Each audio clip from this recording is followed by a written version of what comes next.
Hello friends, आज की इस वीडियो में आप सभी का स्वागत है जिसमें हम आज करने वाले हैं क्लास 10th का साइंस, जिसमें हम कर रहे थे 13वां चैप्टर। ठीक है, इसमें हम पढ़ रहे हैं, पिछले वीडियो में देखे थे, अगर आप देख चुके होंगे तो उसमें हम विद्युत मोटर के बारे में पढ़े थे। ठीक है, आज हम उसको के आगे पढ़ना है। विद्युत मोटर मतलब उसकी संरचना के बारे में हमको देखनी है। ठीक है, संरचना भी देख चुके थे, उसकी कुछ टॉपिक्स रह गई थी जो हमको देखना है। ठीक है, जैसे कि अगर हम पहले चित्र बना लेते हैं फिर उसके बाद बात करते हैं। जैसे कि हमने बताया था विद्युत मोटर में क्या होता है।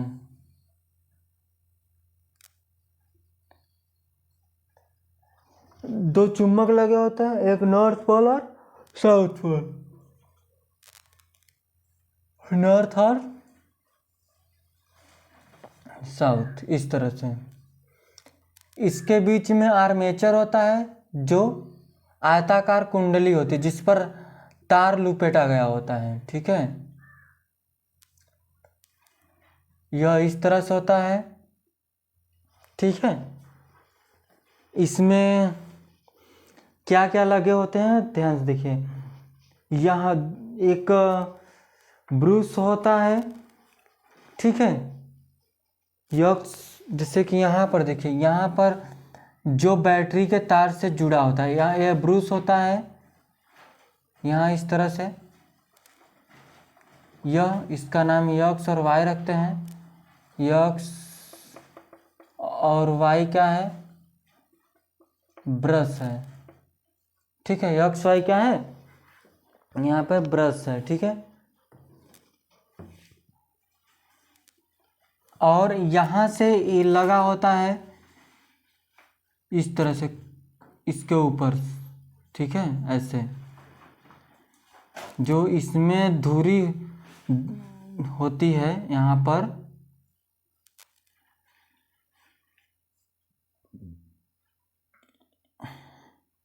इस तरह से। तो जो जिसको हम क्या बोलते हैं, वलय, ये जो होता है ना वलय, इसको ध्यान सुनिएगा, ये है वलय। ये जो होगा, जो इस पर सटा रहेगा उसको बोलेंगे वलय। क्या बोलेंगे, वलय बोलेंगे। ठीक है, ये तो होती है वलय। जो हम पी और ये, इसको पी और इसको क्यू लिखते हैं। पी और क्यू क्या हो जाएगी, वलय। ए हो जाएगी धुरी, क्या हो जाएगी, धुरी हो जाएगी। ये क्या करेगा कि बैटरी से जुड़ जाएगा। ठीक है,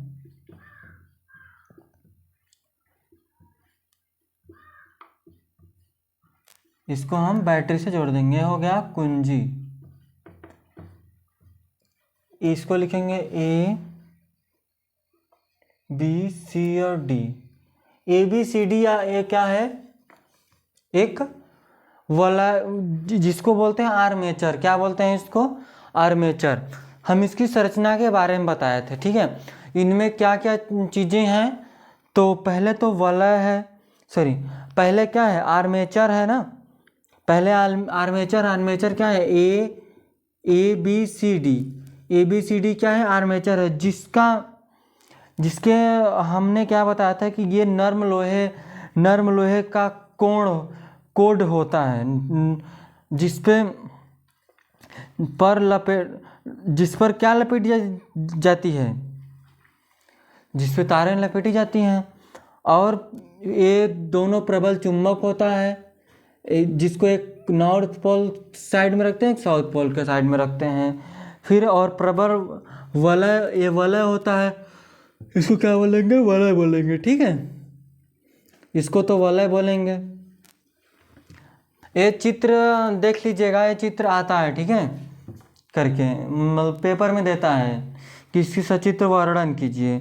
बैटरी हो गया, ये सब पार्ट हो गए किसके, विद्युत मोटर के। किसके, विद्युत मोटर के पार्ट हो गए। मतलब इसकी इस तरह से संरचना हो जाएगी। इसके बारे में लिखना चाहेंगे तो लिख लीजिएगा। हमने पिछले वीडियो में लिखवाया था, बस उसमें हमने ब्रूस और बैटरी के बारे में लिखा है। बैटरी है क्या लिखेंगे, बैटरी ये आपकी बैटरी है जो यक्स और वाई ब्रूस से जुड़ी होती है, उसके तार जुड़े होते हैं, जो यक्स और वाई जो ब्रूस होते हैं वो वलय से जुड़े होते हैं, PQ वलय से जुड़े होते हैं। ठीक है, आप इस तरह से लिखिएगा। ठीक है, तो आगे हम बात करेंगे इसके क्रिया कार्य विधि की। ठीक है, तो हेडिंग डालिएगा विद्युत मोटर की कार्य विधि। तो विद्युत मोटर की जो कार्य विधि होती है वो क्या होती है, तो लिखेंगे यहाँ पर, लिखिएगा जब कुंडली ABCD में विद्युत धारा, जब इस कुंडली में विद्युत धारा प्रवाहित की जाती है, प्रवाहित होती है या फिर की जाती है, तो कुंडली के दोनों भुजा AB तथा CD पर चुंबकीय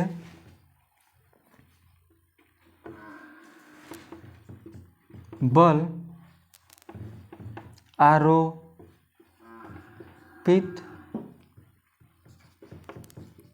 होता है।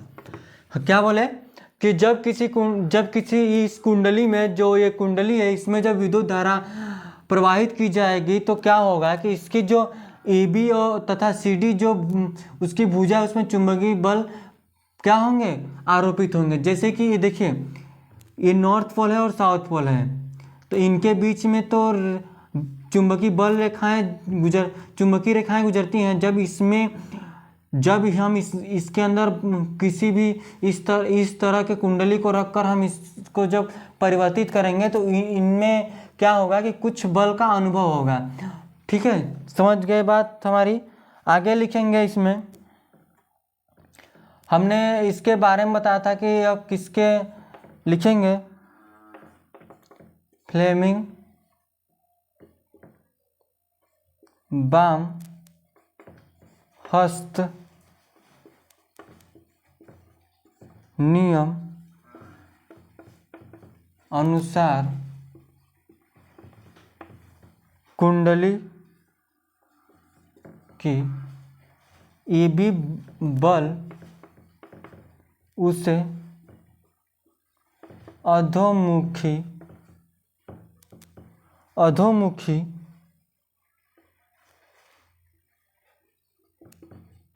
धकेलता है। ठीक है, तथा CD भुजा पर बल ऊपरी मुखी धकेलता।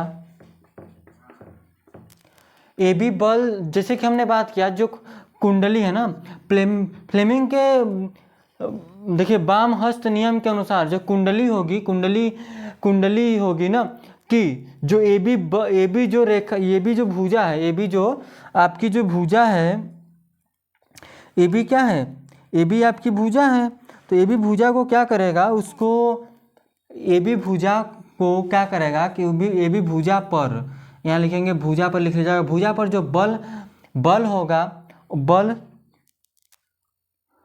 बल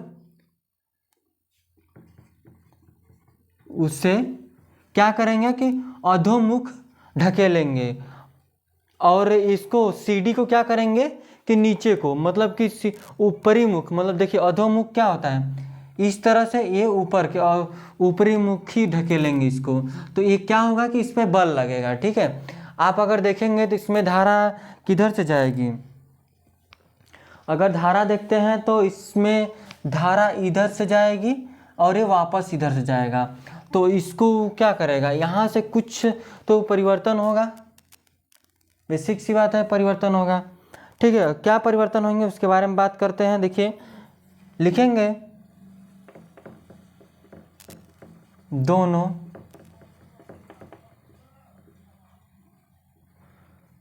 भुजाओं पर बल बराबर तथा विपरीत दिशाओं में लगते हैं। क्या कि इनमें क्या होंगे, जो बल होंगे वो बराबर दिशाओं में लगेंगे। ठीक है,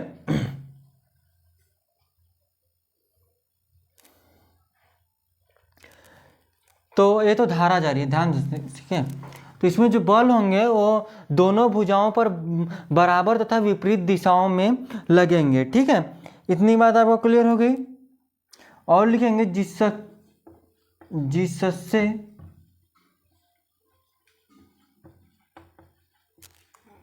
कुंडली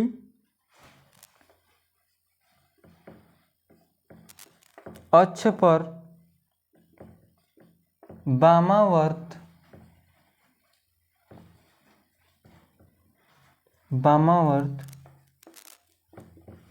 घूर्णन करती है। जिससे कुंडली क्या करती है, वामावर्त घूर्णन करती है। ठीक है, वामावर्त घूर्णन करती है। ठीक है, जो कुंडली होगी, जो उस पे एक पर ऊपर की साइड एक पे नीचे की साइड जब बल लगेंगे तो क्या होगा, जो दोनों कुंडली होगी वो क्या हो जाएगी, वो वामावर्त घूर्णन करेंगे। ठीक है, बाएं दिशा में घूर्णन करेंगे। ठीक है, आगे हम बात करेंगे अगर आधे घूर्णन में, जैसे कि अगर हम आधे घूर्णन की बात करते हैं, जो Q है, Q जो वलय है वो संपर्क ब्रश यक्ष से क्या हो जाए, यक्ष से होती है। आधे घूर्णन में क्या होगा, जो यह जो Q वलय है वो यक्ष से क्या हो जाएगा, यक्ष से संपर्क ब्रश यक्ष से होता है, मतलब जब आधा घूर्णन होगा तो। ठीक है, समझे बात को। तो और लिखते हैं इसके ऊपर। ठीक है, तथा जो P जो है, जो ये P जो वलय होगा, ये जो वलय P है, संपर्क ब्रश Y से क्या होगा, ये Y ब्रश से क्या हो जाएगा, संपर्क किससे करेगा, Y से, जब आधा घूमेगा तो। ठीक है, तो कुंडली में जो विद्युत धारा होती है उत्क्रमणी होकर पथ उसका जो हो जाता है वो DCBA हो जाता है। तब क्या हो जाता है, DCBA हो जाता है। तब ये उल्टा जाता है, जब यह पलटेगा, जब आधा चक्कर लगाएगा तो जो P है Y के साथ और Q जो वलय हो यक्ष के साथ संपर्क में आएगा। जब ये इसके संपर्क में आएगा तो ये जो इसकी जो धारा हो जाएगी वो किससे हो जाएगी, DCBA की दिशा में तब चलेगी। ठीक है, बात समझ में आया आपको। तो देखिए यहाँ पर सॉरी, चित्र हम बनाए इसलिए क्योंकि ये जितने क्रियाकलाप है ना जरूरी है इसमें देखना। ठीक है, लिखेंगे आधे घूर्णन में Q का संपर्क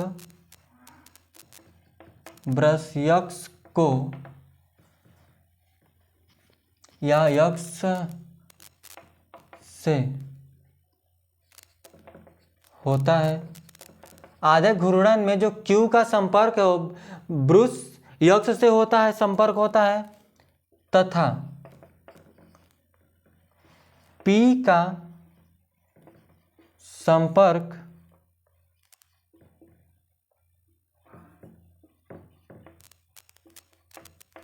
ब्रश वायु से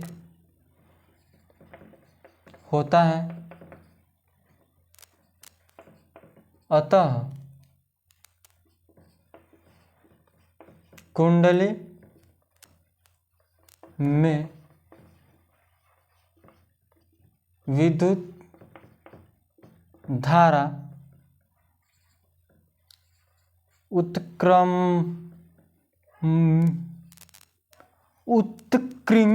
उत्क्रमित यानी उल्टी दिशा में होकर पथ DCBA के अनुदिश प्रवाहित होती है। ठीक है, इतनी बात क्लियर हो गई। अपनी क्या करेगी, दिशा को परिवर्तित कर देगी जब आधे चक्कर के बाद। ठीक है, प्रत्येक आधे चक्कर में जो उसका घूर्णन है वो पश्च विद्युत धारा के उत्क्रमणी होने का क्रम जो है दोहराता रहता है। आधे चक्कर में क्या करता है कि उसकी जो उत्क्रमणी जो धारा उत्क्रमित होकर जो धारा बहेगी वो आधे चक्कर में वो दोहराता रहता है। ठीक है, दोहराता रहता है, जिसके फलस्वरूप कुंडली तथा धुरी का निरंतर घूर्णन होता रहता है। जैसे क्या करेगा, इसी के कारण क्या होगा, उस जो कुंडली है वो घूमती रहती है। आधे चक्कर में क्या करेगा कि वो धारा उल्टी प्रवाहित होगी, तो ये बार बार होता रहता है, इसीलिए क्या करता है, कुंडली घूमती रहती है। ठीक, इतनी बात क्लियर हो गई। लास्ट में आप इसको लिख लीजिएगा। ठीक है, तो आगे हम और बात करेंगे इसके बारे में, मोटर के बारे में, जो व्यावसायिक मोटरों के बारे में। जैसे कि हम ये तो जैसे कि छोटे मोटरों की बात हो गई कि मतलब जैसे कि किसी रिमोट की जो आपकी रिमोट वाली कोई खिलौने आ गए, उसमें मोटर लगा है, उसकी बात हो गई, छोटे मोटे मोटर।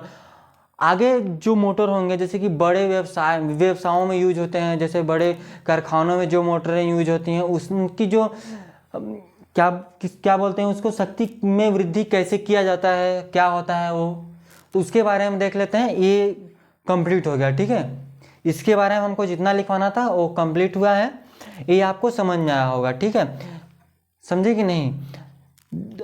जैसे कि बोले कि आधे चक्रों में क्या होगा कि तो उलट जाएगा, क्या होगा, ये उलट जाएगा, सिंपल सी बात है। तो चलिएगा आगे चलते हैं, हम एक और हेडिंग करवाते हैं। ठीक है, फिर उसके बाद आगे बढ़ेंगे।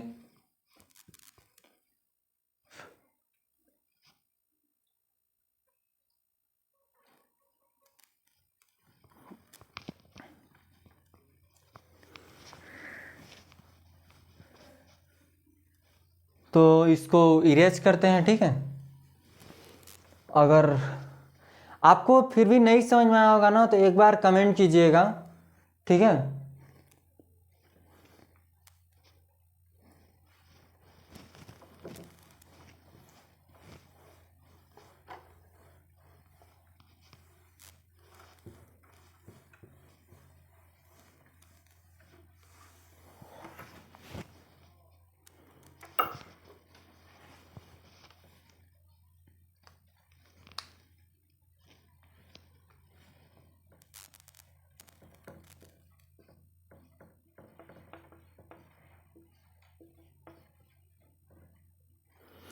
व्यावसायिक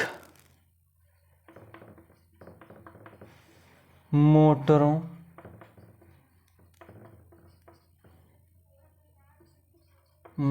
की शक्ति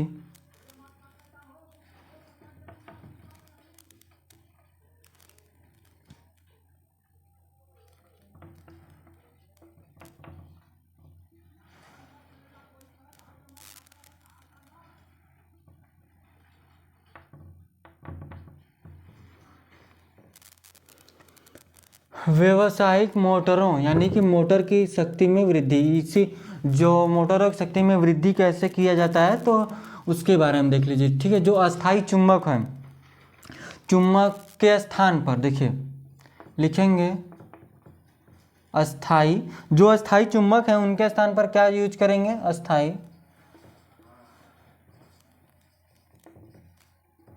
चुंबक के स्थान पर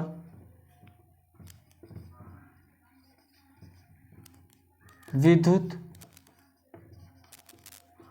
चुंबक प्रयोग किया जाता है। अस्थाई चुंबक के स्थान पर विद्युत चुंबक का प्रयोग किया जाता है। ठीक है, जो अस्थाई चुंबक हम छोटे चुंबकों में यूज करते हैं उसके स्थान पर विद्युत चुंबक का प्रयोग किया जाता है। ठीक है, आगे बात करेंगे जैसे कि विद्युत धारावाही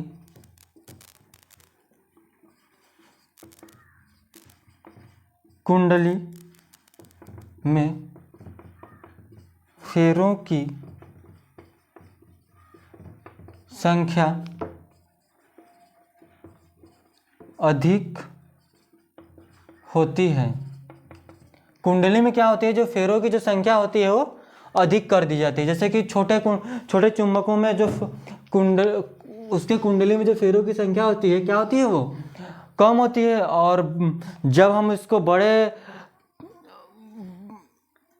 बड़े लेवल पे इसको चलाने में, जैसे बड़े मोटर बना रहे हैं तो उसमें क्या होती है, फेरों की संख्या ज़्यादा होती है। ठीक है, तभी तो कोई व्यवसाय में यूज करेगा मोटर ना, नहीं तो कौन करेगा उसको यूज। ठीक है,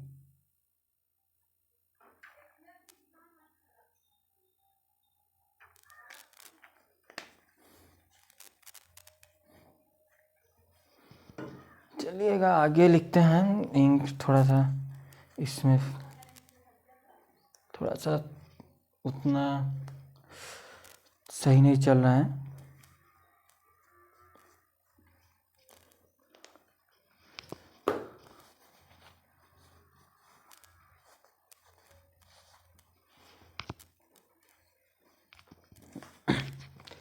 देखिए यहाँ से अगला क्या लिखा, जो कुंडली है ना,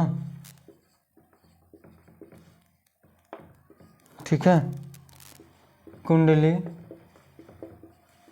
नर्म लोहे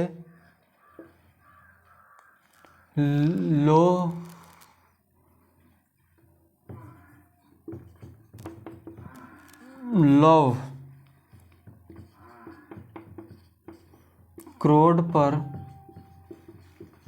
लपेटी जाती है। ठीक है, नर्म लौह क्रोड जिस पर कुंडली लपेटी जाती है तथा कुंडली दोनों को मिलाकर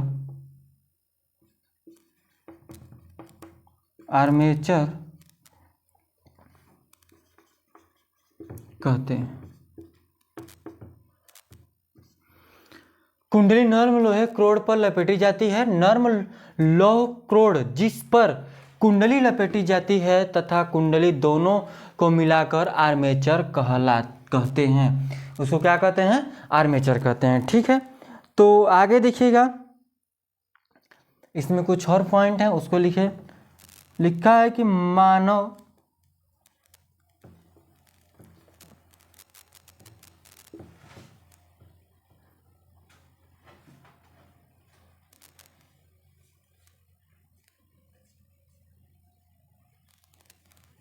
इसमें छोड़िए, इतना सही है। ठीक है, इसमें कुछ और लिख दिया है। ठीक है, क्या लिखित, जो अस्थाई चुंबक के स्थान पर क्या करता है कि बेसिक 2 पॉइंट समझिएगा कि विद्युत चुंबक का प्रयोग किया जाता है और विद्युत धारावाही कुंडली में फेरों की संख्या क्या कर दिया जाता है कि बढ़ा दिया जाता है। और फिर उसके बाद क्या कर दिया जा सकता है उसमें कि बैटरी के जगह पे हम ज़्यादा वोल्टेज उसको दें। सिंपल सी बात है ना, कम बैटरी कम जाता है तो उससे ज़्यादा तो किसी, ठीक है, और बैटरी लगाइए, ठीक है, कि और ज़्यादा करंट जाएगा तो और तेज़ी से घूमेगा वो। समझे बात को। आगे है दिक् परिवर्तक। इसमें दिक् परिवर्तक का क्या मतलब है, ठीक है, उसके बारे में थोड़ा सा देख लीजिएगा। ये लास्ट टॉपिक होगा आज के लिए। लिखेंगे दिक् परिवर्तक। दिक् परिवर्तक क्या है? वह युक्ति जो परिपथ में विद्युत धारा के प्रवाह को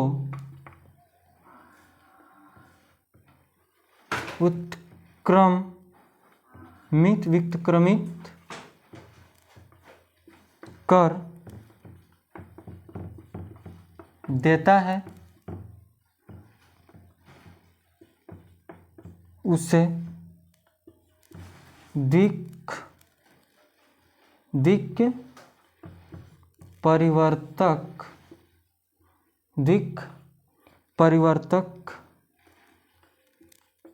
कहते हैं। ये कभी आपसे पूछ लेता है 1-2 नंबर में, विद्युत मोटर विभक्त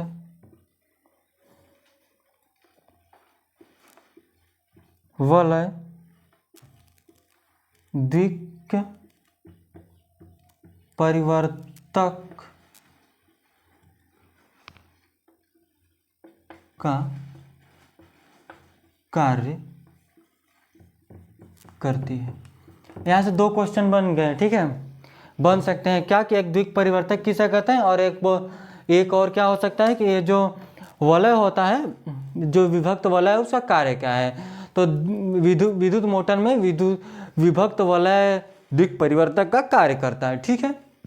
इतनी बात आपको क्लियर हो गई है। तो आगे विद्युत चुंबकीय प्रेरण जो हम नेक्स्ट वीडियो में करेंगे, ठीक है, इसमें ग्लेनोमीटर है और सारी चीज़ें हैं जिसको हमको पढ़नी है, ठीक है। लेमिंग दक्षिण हस्त नियम है, लेमिंग, बहुत सारी चीज़ें हैं इसमें हमको पढ़नी पड़ेगी, ठीक है। तो चलिए आज के लिए बस इतना रखते हैं। अगर आपको कोई भी दिक्कत आया होगा तो आप कमेंट कीजिएगा। अगर आपको नहीं समझ में आता है फिर भी कमेंट कीजिए।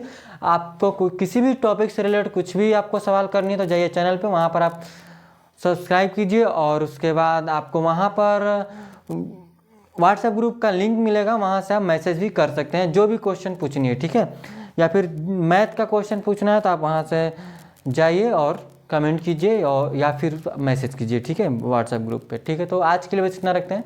धन्यवाद।